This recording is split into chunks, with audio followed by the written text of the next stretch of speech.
baik, puji Tuhan, haleluya, amin. Sudah siap untuk pagi sekolah minggu? Sebelum doa, kita akan mengangkat lagu pujian kita, Selidiki Aku.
Terima kasih Bapak buat waktu yang sudah Kau berikan. Hari ini kami ingin sekolah minggu ya Bapak. Engkau berkati acara kami ya Bapak. Berkati dari awal, pertengahan sampai akhir. Berkatilah kami Tuhan, berikanlah kami kesehatan dan juga keluarga kami serta sponsor kami. Terima kasih Tuhan. Haleluya. Amin. Masih semangat teman-teman? Laskar Kristus siap gerak. Mari kita angkat lagu pujiannya, Aku Anak Tuhan Zaman Sekarang.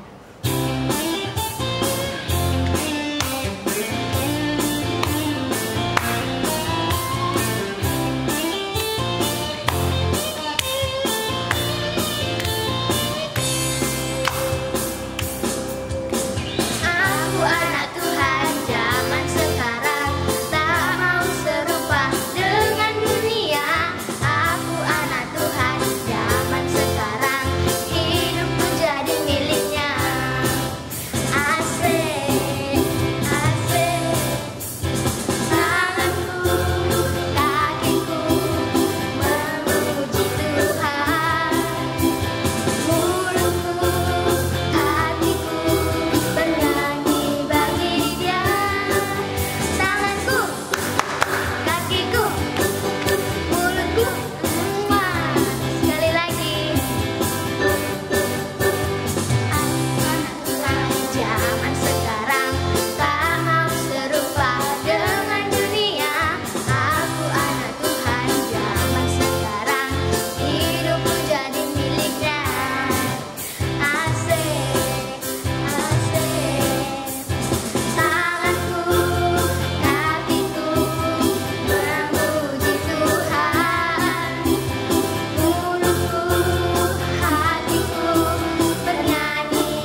mari kita angkat lagu pujiannya, Jalan Serta Yesus. Yang semangat ya.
Silahkan duduk teman-teman. Sebelum kita selesaikan ibadah kita dan sebelum kita mendengar firman Tuhan, mari kita siapkan hati, jiwa, dan pikiran kita untuk mengangkat lagu Inilah Rinduku. Sungguh-sungguh jangan tutup matanya teman-teman.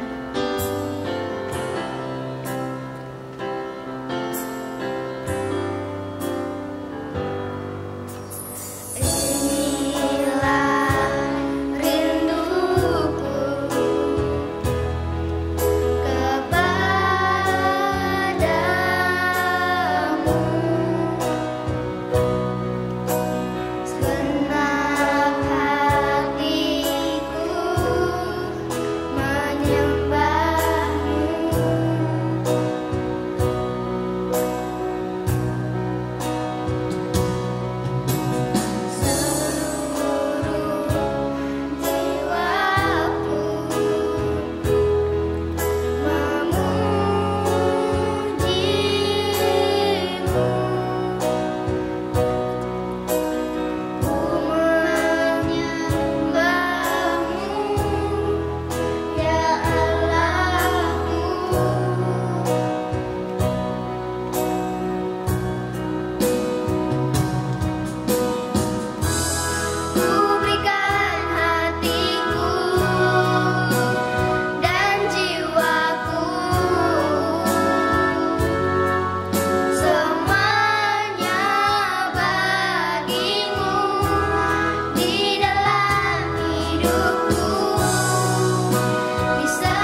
kami bersyukur pagi ini Engkau senantiasa memberkati kami. Ketika kami sudah memuji Tuhan, Engkau sudah memberkati kami dengan sukacita. Sebentar Tuhan, kami mau mendengarkan firman Tuhan. Berkati setiap kami yang mendengarkan firman Tuhan. Anak-anak-Mu yang ada di rumah Tuhan, mari Kau urapi, supaya kami sama-sama merasakan berkat Tuhan lewat firman-Mu yang akan mengajari kami, menuntun kami, apa yang harus kami lakukan dalam kehidupan kami. Urapi hamba-Mu yang menyampaikan firman, biarlah apa yang hamba-Mu sampaikan akan menjadi berkat rema bagi anak-anak, dan setiap kami yang mendengarkannya juga, biarlah Tuhan berkati. Terpujilah nama-Mu Bapa, di dalam nama Tuhan Yesus kami persiapkan hati kami untuk firman Tuhan. Haleluya, amin. Shalom anak-anak semuanya, apa kabar? Pasti semuanya penuh dengan sukacita kan? Pasti sudah kangen, rindu untuk mendengarkan firman Tuhan. Miss juga rindu untuk menyapa kalian semuanya dan berdoa supaya kita semua sehat, yang di rumah juga sehat. Haleluya. Siapa yang masih ingat cerita minggu yang lalu? Tentang apa? Masih ingat bukan? Tentang Salomo yang membangun bait Allah. Haleluya. Hari ini kisah cerita yang akan disampaikan dari firman Tuhan adalah tentang Elia. Elia yang mengajarkan kepada bangsa Israel betapa Tuhan itu berkuasa melebihi apapun juga. Haleluya. Siapa yang punya Alkitab? Mari persiapkan Alkitabnya. Kita buka sama-sama di dalam kitab 1 Raja-Raja 18. Nanti dibaca di rumah semua ya. Miss mungkin tidak baca semuanya, tapi kita bisa baca nanti di rumah supaya lebih memahami lagi firman Tuhan. Kita baca di dalam kitab 1 Raja-Raja 18 ayat 16 nanti sampai 40. Miss baca nanti sebagian saja dan di rumah kita baca semuanya. Amin. Haleluya. Semua sudah siap? Sudah dapat firman Tuhannya? 1 Raja-Raja 18 ayat 16 sampai 40. Haleluya. Lalu pergilah Obadja menemui Allah dan memberitahukan hal itu kepadanya. Kemudian Allah pergi menemui Elia. Segera sesudah Ahab melihat Elia, ia berkata kepadanya, "Engkaulah itu yang mencelakakan Israel?" Jawab Elia kepadanya, "Bukan aku yang mencelakakan Israel, melainkan engkau ini daun kaum keluargamu. Sebab kamu telah meninggalkan perintah-perintah Tuhan dan engkau ini telah mengikut para Baal. Sebab itu suruhlah mengumpulkan seluruh Israel ke Gunung Karmel, juga nabi-nabi Baal yang 450 orang itu, dan nabi-nabi Asyera yang 400 itu, yang mendapat makan dari meja istana Izebel." Ahab mengirim orang ke seluruh Israel dan mengumpulkan nabi-nabi itu ke Gunung Karmel. Lalu Elia mendekati seluruh rakyat itu dan berkata, "Berapa lama lagi kamu berlaku timpang dan bercabang hati? Kalau Tuhan itu Allah, ikutilah dia, dan kalau Baal, ikutilah dia." Tetapi rakyat itu tidak menjawabnya sepatah kata pun. Nah, firman Tuhan ini nanti kalian baca selanjutnya. Miss akan ceritakan secara singkat supaya kalian mengerti apa isi Alkitab dari kitab Raja-Raja ini tadi sampai nanti ayat yang ke-40. Ketika Raja Salomo wafat, dia digantikan oleh keturunannya. Dan keturunannya itu melakukan perbuatan yang tidak berkenan di hadapan Tuhan. Dia melakukan perbuatan-perbuatan yang memilih hal-hal yang buruk. Sehingga bangsa Israel semuanya dipimpin dengan cara yang salah, tidak seturut dengan firman Tuhan. Karena itulah maka kerajaan itu pun menjadi terpecah. Mereka menjadi ribut, rusuh, dan terjadilah perpecahan. Lalu kerajaan itu menjadi pecah, menjadi dua. Sebagian kecil terpecah dan menjadi dipimpin oleh satu orang raja dari keturunan Raja Daud dan Salomo. Itulah yang dinamakan dengan kerajaan Yahuda. Dan satu lagi, kerajaan itu yang cukup besar dipimpin oleh keturunan yang bukan dari Raja Daud dan Salomo. Nah, apa yang terjadi? Ketika bangsa Israel dipimpin oleh raja yang tidak taat kepada firman Tuhan, mereka melakukan dosa, mereka melakukan kesalahan, kejahatan demi kejahatan mereka lakukan setiap hari. Lalu apa yang terjadi? Tuhan menjadi marah. Tuhan menjadi marah dan menyebabkan kemarau selama 3 tahun. Hujan tidak turun. Bayangkan ya anak-anak ya, kalau hujan tidak turun bagaimana? Seperti kita sekarang juga mengalami kan, panas kan? Walaupun terkadang masih sekali-sekali ada hujan. Ini 3 tahun, bayangkan selama 3 tahun bangsa Israel tidak mengalami hujan. Panas sekali. Bagaimana dengan kita? Pasti juga kepanasan kan kalau nggak pernah hujan setiap hari? Amin? Iya, panas Miss, aduh gimana ini? Seperti itu ya. Nah seperti itu bangsa Israel 3 tahun, bayangkan. Kalau 3 tahun tidak hujan, selain panas, tidak bisa bercocok tanam. Lalu apa lagi yang terjadi? Tuhan pun mengirimkan Elia, Nabi Elia, untuk mengubah bangsa Israel kembali kepada Tuhan. Tuhan itu sangat sayang kepada bangsa Israel, apalagi kepada kita anak-anak Tuhan. Tuhan sangat menyayangi kita. Amin? Amin? Amin. Nah, anak-anak, ketika Nabi Elia melihat bangsa Israel sudah melakukan dosa, lalu dia menantang bangsa Israel. Dia mengajak seluruh bangsa Israel. Mari semua bangsa Israel kita bertemu, kita kumpul di Gunung Karmel, di puncak Gunung Karmel bersama-sama. Saya mau melihat apa yang akan terjadi di sana. Bawa 2 ekor lembu jantan yang baik supaya kita korbankan. Apakah ilah yang kamu sembah, ilah palsu yang kamu sembah, Baal yang kamu sembah sanggup untuk menolong engkau, sanggup untuk membebaskan engkau, sanggup untuk membuat engkau menjadi rakyat yang makmur? Mari, katanya. Lalu dikumpulkanlah seluruh bangsa Israel, dikumpulkan di puncak Gunung Karmel. Lalu apa yang terjadi di sana? Mereka membawa 2 ekor lembu untuk dikorbankan. Apa kata Elia? Nah sekarang kamu panggil nabi-nabi palsumu itu sebanyak 450 orang, sangat ramai kan?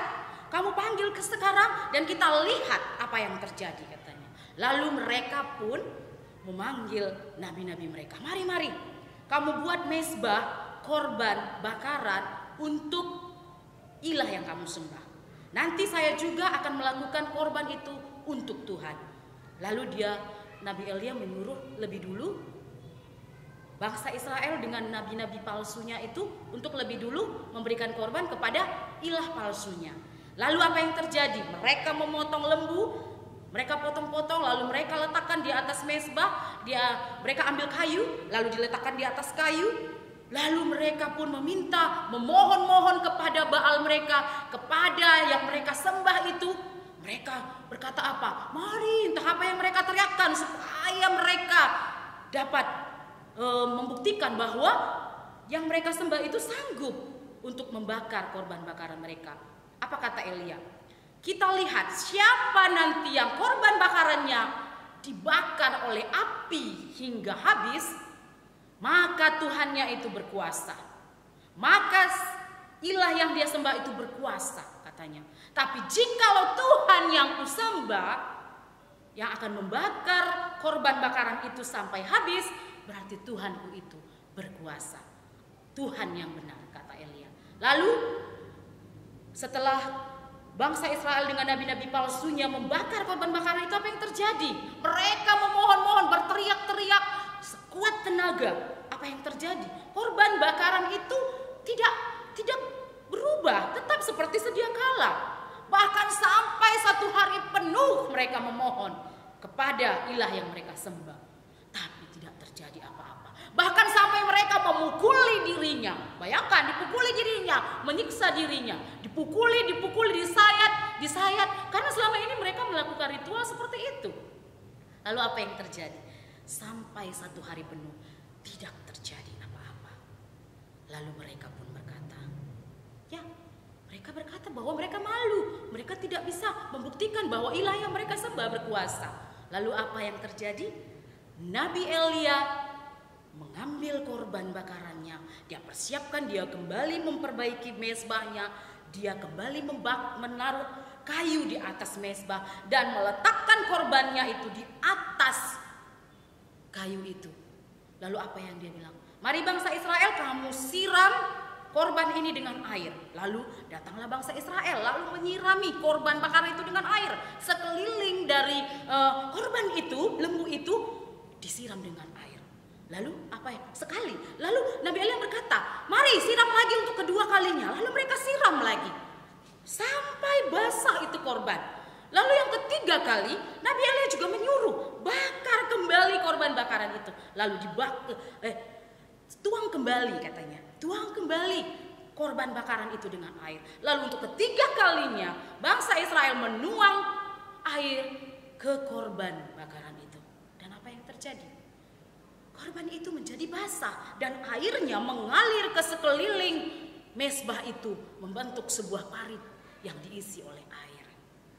Lalu Elia pun sujud berdoa kepada Tuhan dan berkata, Tuhan, tunjukkanlah kuasa-Mu hari ini untuk menyatakan bahwa Engkaulah Tuhan yang berkuasa, Tuhan yang benar, dan Tuhan satu-satunya yang layak kami sembah. Apa yang terjadi? Tiba-tiba api menyambar korban bakaran itu dan seluruhnya lembu itu terbakar beserta dengan kayunya. Bahkan air yang ada di mezbah itu, bahkan mezbah itu sendiri pun terbakar oleh api yang dikirim Tuhan. Sungguh luar biasa, ajaib. Lalu apa yang terjadi? Semua rakyat Israel, bangsa Israel itu pun menjadi terkejut dan sujud kepada Tuhan dan berkata, Tuhan, Engkau hidup dan berkuasa. Mereka berseru kepada Tuhan. Mereka memanggil nama Tuhan. Lalu apa yang terjadi? Hujan pun turun ketika bangsa Israel sudah memanggil Tuhan, sudah berseru kepada Tuhan, sudah percaya kembali kepada Tuhan, berbalik bertobat kepada Tuhan. Bagaimana dengan kita? Apakah kita sudah melakukan kehendak Tuhan dalam kehidupan kita? Anak-anak semua, apakah sudah melakukan kehendak Tuhan? Apakah percaya kepada Tuhan? Apakah dalam kehidupan kita tidak membuat ilah palsu dalam hidup kita? Kita mau melihat Tuhan itu sungguh luar biasa. Tuhan sangat mengasihi kita, mengasihi anak-anak semua. Di masa pandemi ini, anak-anak, kita harus selalu lebih dekat lagi kepada Tuhan. Percaya kepada Tuhan, bukan lari kepada ilah yang lain, bukan lari kepada dunia, bukan percaya kepada tontonan-tontonan yang ada di televisi, tontonan yang ada di internet yang membawa kita kepada kepercayaan dunia. Tapi kita harus sepenuhnya percaya kepada Tuhan. Amin. Apa yang harus kita lakukan dalam kehidupan kita sehari-hari ketika kita mendengarkan firman Tuhan ini? Tuhanlah satu-satunya Tuhan yang harus kita sembah, sebab Dia berkuasa melebihi apapun juga. Itu terbukti ketika Elia sudah menantang bangsa Israel, ketika dia mengorbankan korban bakaran itu. Tuhan menunjukkan kuasanya lewat korban yang dibakar oleh api. Ya, api itu adalah perbuatan dari Tuhan untuk menunjukkan kebesarannya. Seperti kita juga, anak-anak Tuhan. Apakah kita sudah melakukan kehendak Tuhan? Apa yang harus kita lakukan setiap hari? Yang pertama, kita harus percaya bahwa Tuhan adalah satu-satunya yang layak kita sembah. Dia berkuasa di atas apapun juga. Yang kedua, kita tidak perlu lagi mengorbankan hewan, binatang seperti di zaman bangsa Israel. Kita tidak perlu mengorbankan manusia. Kita sudah menerima keselamatan di dalam Tuhan Yesus Kristus yang sudah mengorbankan nyawanya dalam kehidupan kita. Lalu yang ketiga, kita tidak boleh membuat sesuatu lebih penting dari apapun juga selain daripada Tuhan. Contohnya, apa enggak ada anak-anak yang selama ini suka sekali bermain handphone? Nah, handphone itu menjadi keterikatan buat anak-anak. Kalau nggak ngelihat handphone, kalau nggak bermain game, rasanya seperti gelisah setiap hari. Bahkan merengek-rengek sama orang tua. Ma, aku mau main handphone dong, ma. Aku mau bermain, ma. Sampai merengek-rengek untuk bermain game. Dan akhirnya dia hanya ingat kepada handphone. Dan dia tidak ingat untuk berdoa kepada Tuhan, untuk beribadah kepada Tuhan, untuk melakukan pekerjaan yang disuruh atau diperintahkan oleh orang tuanya. Bahkan terkadang anak-anak menjadi melawan kepada orang tua. Nah, Itulah yang dikatakan Tuhan. Jangan ada sesuatu yang lebih daripada Tuhan, yang menjadi ilah lain dalam kehidupanmu, yang menjadi keterikatan dalam hidupmu. Lalu yang terakhir, sembahlah Tuhan. Percayalah kepada Tuhan. Dan hanya kepada Tuhan hidup kita ini diselamatkan. Dan hanya di dalam Tuhan kita memperoleh juga keselamatan, kekuatan, hidup yang baru. Terpujilah nama Tuhan. Haleluya. Saya percaya semua anak-anak sudah mendengarkan firman Tuhan. Saya rindu setiap anak-anak akan menikmati kuasa Tuhan setiap hari dalam kehidupan. Amin, anak-anak semuanya sudah mendengarkan firman Tuhan. Tuhan berkuasa atas apapun juga, amin. Haleluya. Nah, sekarang kita akan membuka ayat Alkitab kita. Ayat hafalan untuk minggu depan. Saya rindu sekali supaya kita mengingat setiap ayat hafalan itu untuk menguatkan kita semua. Kita buka ya di dalam kitab Keluaran 20 ayat 3. Semua sudah dapat? Amin. Keluaran 20 ayat 3. Kita baca sama-sama ya. Jangan ada padamu Allah lain di hadapanku. Jangan ada padamu Allah lain di hadapanku. Amin. Haleluya. Mari kita sama-sama tundukkan kepala kita. Kita berdoa kepada Tuhan. Kita percaya Tuhan akan memberkati setiap kita yang mendengarkan firman Tuhan dan yang beribadah kepada Tuhan. Bapa kami dalam surga, kami bersyukur Tuhan. Pagi ini kami sudah mendengar firman Tuhan. Ketika Elia berdoa, ketika dia percaya kepada Tuhan, maka Tuhan berkuasa melebihi apapun juga, melebihi segala kesusahan, melebihi segala masalah kami. Tuhan, kami rindu firman untuk meneguhkan anak-anak. Kami rindu setiap anak-anak akan percaya kepada Tuhan dan senantiasa mempraktikkan firman-Mu dalam kehidupannya. Kami rindu juga Tuhan, setiap kehidupan kami akan menjadi terang dimanapun kami berada. Di masa pandemi ini Tuhan, COVID-19 yang membuat kami menjadi terkadang ragu, takut Tuhan. Kami berdoa saat ini dalam nama Yesus, kuatkan setiap anak-anak. Teguhkan iman percaya anak-anak. Supaya setiap kami melihat bahwa kuasa Tuhan melebihi apapun juga. Melebihi pandemi COVID, melebihi segala kesusahan, kekurangan kami. Sebab Tuhan yang kami sembah, Tuhan satu-satunya, Tuhan yang benar, Tuhan yang berkuasa. Terima kasih buat firman-Mu Tuhan. Berkati setiap anak-anak, sembuhkan yang sakit, yang saat ini dalam masalah. Biarlah Tuhan menjawab setiap doa-doa anak-anak. Kami rindu Bapa yang berkekurangan, mari juga Tuhan cukupkan. Apa yang menjadi kendala dalam kehidupan kami, mari Tuhan Engkau musnahkan. Supaya setiap kami semakin hari, semakin rajin berdoa. Dan senantiasa menjadi anak-anak Tuhan yang setia sampai akhir. Dalam nama Yesus Tuhan, kami sudah berdoa dan mengucap syukur. Haleluya. Amin. Shalom. Selamat hari Minggu. Tuhan Yesus memberkati.